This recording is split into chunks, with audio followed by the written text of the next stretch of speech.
देवभूमि अल्मोड़ा, जहाँ अष्ट भैरव और नव दुर्गाओं का वास है। इन्हीं नव दुर्गाओं में से एक है नंदा देवी, जो पूरे पर्वतीय क्षेत्र की परम पूज्य देवी हैं। नंदा देवी का मेला भाद्र मास की पंचमी से शुरू होता है, जिसमें नंदा सुनंदा की केले के वृक्षों से 2 प्रतिमाएं बनाई जाती हैं। इन प्रतिमाओं का निर्माण करने के लिए नगर के ऐसे व्यक्तियों से संपर्क किया जाता है जिनके बगीचों में केले के पेड़ हैं। प्रतिमा बनाने के लिए उनसे 4 केले के पेड़ों की मांग की जाती है। जिस जगह से केले के वृक्ष लाने होते हैं, वहां पुजारी मेला आयोजन समिति के लोगों के साथ पंचमी के दिन न्योता देने जाता है। पुजारी अपने साथ पिठियां, अक्षत, लाल सफेद वस्त्र, धूप बत्ती, नैवेद्य इत्यादि की सामग्री ले जाता है।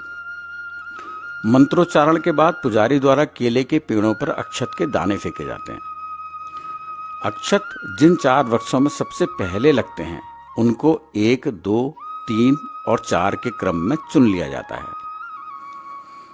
क्रम में प्रथम चयनित केले के वृक्ष से नंदा और द्वितीय से सुनंदा की प्रतिमाएं बनाने की परंपरा चली आ रही है।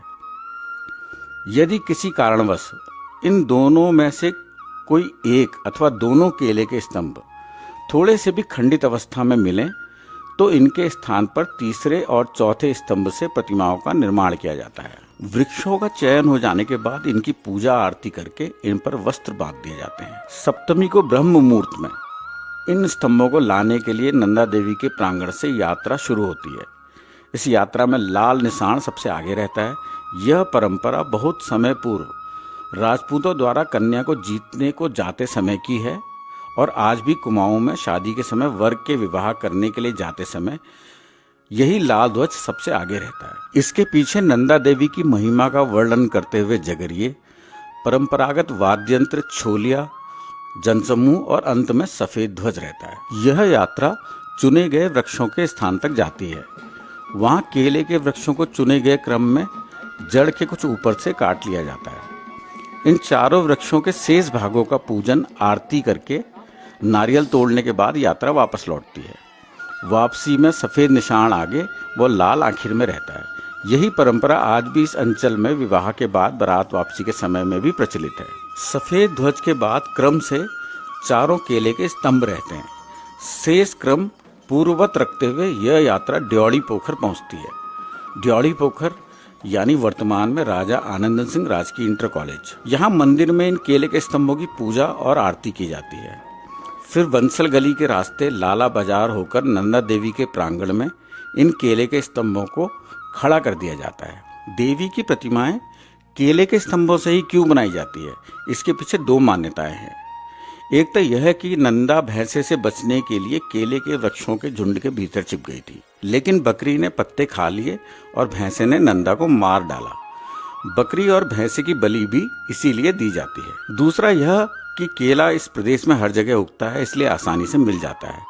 देवताओं की पूजा में केले के फल प्रसाद के रूप में अर्पित किए जाते हैं और केले के पत्तों से मंडप का निर्माण भी किया जाता है। केले के वृक्ष की पूजा और उसकी परिक्रमा का भी विशेष महत्व माना गया है। इस प्रकार केला एक पवित्र वृक्ष है। एक जानकार के अनुसार नंदा देवी की पूजा पद्धति वही है जो तारा देवी की है। तारा कालिका का ही एक रूप है। तारा को ककारात्मक कहा गया है, अर्थात कदली यानी केले के स्तंभ से ही प्रतिमा का निर्माण होता है। केवड़ा जल से प्रतिमा को स्नान कराया जाता है, कपूर से आरती की जाती है और कन्या कुमारियों का पूजन किया जाता है। मूर्ति कूर्म यानी कछुए के आसन पर बैठाई जाती है। पूजा पद्धति में अन्य बातें तो आज भी पूर्ण की जा रही हैं, केवल कूर्मासन के बारे में स्थिति साफ नहीं है। इसके बारे में मत यह भी है कि इस क्षेत्र का वास्तविक नाम कूर्मांचल है, जहाँ भगवान ने कूर्म यानी कछुए के रूप में अवतार लिया था।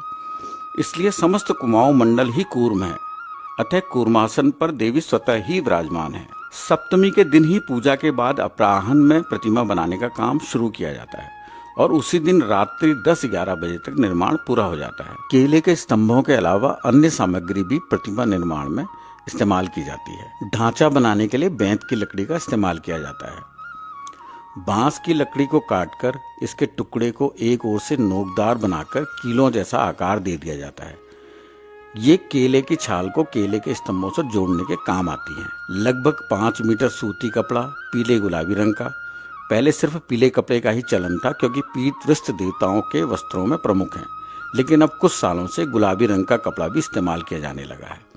इससे प्रतिमा के ढांचे का बाहरी आवरण बनाया जाता है। सफेद कपड़े की लगभग 6 अंगुल चौड़ी, आधा मीटर लंबी पाग कही जाने वाली पट्टी प्रतिमा के सिर पर गोल बांधी जाती है। शौर्य शुभ का प्रतीक लाल रंग के लिए पिठियां, जो हल्दी इंगूर आदि को पीसकर बनाई जाती है। शांति के प्रतीक सफेद रंग के लिए बिस्वार, यानी चावल को भिगाकर पीसने के बाद इस्तेमाल किया जाता है।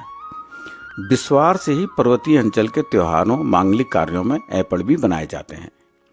पीले रंग के लिए कुमकुम का प्रयोग होता है। काले रंग के लिए काले रंग का ही प्रयोग होता है। आजकल बाजार के रंगों का भी इस्तेमाल किया जाने लगा है। प्रतिमा के लिए 4 चांदी की आंखों का प्रयोग किया जाता है। इन्हें प्रतिवर्ष विसर्जन के समय प्रतिमाओं से निकाल लिया जाता है और अगले वर्ष यही आंखें फिर से काम में लाई जाती हैं। पाती नाम की एक वनस्पति, जो स्वाद में कड़वी होती है, देव पूजन के काम में लाई जाती है। इसकी टहनियों को जोड़कर हाथ बनाए जाते हैं और इसी को चारे की तरह काटकर प्रतिमाओं को बैठाने के लिए आसन भी तैयार किया जाता है। यही प्रसाद के काम भी आती हैं। इसके अलावा सुई, धागा, खुस, पहनने के कपड़े वगैरह भी इस्तेमाल में लाए जाते हैं। केले के स्तंभों से बनी प्रतिमाओं की कलाकारी में इस क्षेत्र की छाप स्पष्ट दिखाई देती है। इसमें केले के स्तंभों के टुकड़ों द्वारा ही प्रतिमाओं को विशेष रूप दिया जाता है। यह स्वरूप लगभग नंदा देवी पर्वत के स्वरूप के समान ही है, जो केले के स्तंभों के आधार के ऊपर कपड़ा कस दिए जाने पर पूरी तरह स्पष्ट हो जाता है। फिर कपड़े पर रंगों से देवी की आभा को पूर्ण विकसित कर दिया जाता है। प्रतिमाओं के मुखमंडल में विशेष आकर्षण लाने के लिए कलाकारों द्वारा अब तक बताई गई सामग्री का इस तरह इस्तेमाल किया जाता है कि प्रतिमाओं को देखकर दर्शक श्रद्धा से नतमस्तक हो जाते हैं। प्रतिमा निर्माण में विशेष बात खोड़िया यानी स्वास्तिक का चिन्ह, सूर्य और चंद्रमा के प्रतीक चिन्ह निर्मित किया जाना भी है। ये ब्रह्मांड और प्राकृतिक शक्तियों के प्रतीक हैं और इस क्षेत्र में मांगलिक कार्यों में भी ये निर्मित किए जाते रहे हैं। अष्टमी के दिन प्रातः काल से ही बड़ी संख्या में इस अंचल के लोग मांगलिक वस्त्रों को पहनकर प्रतिमाओं की पूजा अर्चना करने के लिए आते हैं। यह क्रम देर शाम तक चलता है। इसी रात मुख्य पूजा होती है। इन मूर्तियों की पूजा में 2 विशिष्ट प्रकार की ऐपड़ चौकियां बनाई जाती हैं। एक चौकी में सप्तमी की रात्रि प्रतिमाओं के पूर्ण बन जाने के उपरांत इसके ऊपर पाती यानी घास बिछाकर प्रतिमाओं की स्थापना की जाती है और दूसरी चौकी अष्टमी की रात्रि की मुख्य पूजा के लिए बनाई जाती है। तंत्र विद्या में इन चौकियों का विशेष महत्व माना जाता है। प्रतिमा निर्माण का एक आधार भी तंत्र शास्त्र ही है। प्रतिमा निर्माण में परंपरागत कुमाऊनी संस्कृति की झलक मिलती है। प्रतिमाओं को परंपरागत परिधान जैसे घाघरा, आंगड़ा और धोती का पिछौड़ा पहनाया जाता है। इसके अलावा इस क्षेत्र में प्रचलित फेटा भी प्रतिमाओं में उसी प्रकार पहनाई जाती है जैसे इस अंचल की ग्रामीण महिलाएं पहना करती हैं। प्रतिमाओं में जो पिठियां लगाया जाता है वो नाक के ऊपर से लगाया जाता है, जैसा इस क्षेत्र की ग्रामीण महिलाएं आज भी लगाया करती हैं। इस प्रकार नंदा देवी की प्रतिमा निर्माण कला इस क्षेत्र की परंपरागत लोक कला, तांत्रिक उपासना पद्धति एवं संस्कृति को अक्षुण्ण बनाए रखने का महत्वपूर्ण कार्य करती